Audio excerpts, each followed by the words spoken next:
kelok sebab bentia ngan itu kena habis panggawe ka kena kepasang tenat ha terkena kelong kejuk kebab perki yang amarwe te nanti nabenta kejong pi pini orki na te kelong ngan batai be pi mah an share we gana te dan kawe ka long jing kawe ik ba hak family member jong te dan kun kawe kan te ka ba dan kandai senang kata te kata por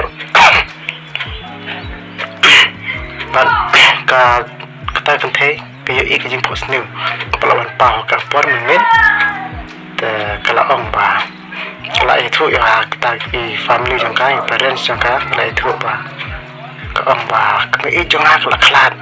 ngai i pakla pau jing post new te ta kami patong kalau kata kata try te ke basu yang nang tai no kimi ngai te den ar kata layap kata kami kelak no te kila ya ani kono kata kena lai kata mah lai lupa te kata te kila ya kali jengli kata kun te kata kun ko ang bangan te kejuan pau te te den ar sengipat kala ong ba kala ong ke kami ang kami me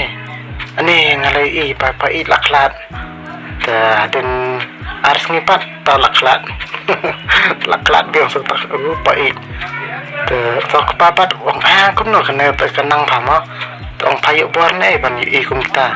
tong ai mon te ngasu i ka jing pos ni te papat tong ani na kena te pen kayo ek vision juga no pelayo isai yak ek ban dia la share sisni te tagmet lai thia to la thia la poi postam to par klai thu biang ang ani mai ngai i bai pai la khlat ta ko papa tak por letre baro sisni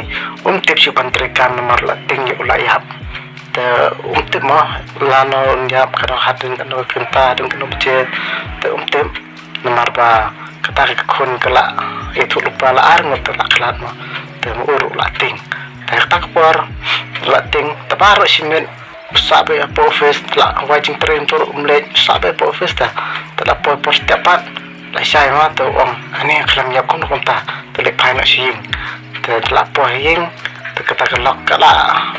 ani I'm so worried der mar pa pipim dan hing meden baru si sing pletre ke por mer pipim dan hing picha si ngatengala ting pha ani pite pje yu mena po office changi ta itu sa pi play picha si ta kata utau lok pat ong tengah si itu mo shong shwa ani I'm so worried der pite je yu mena po office changi ba ubas chungau la yap ta la klan tahu lokpat ulak ke tret kono kumta kupajang lo ta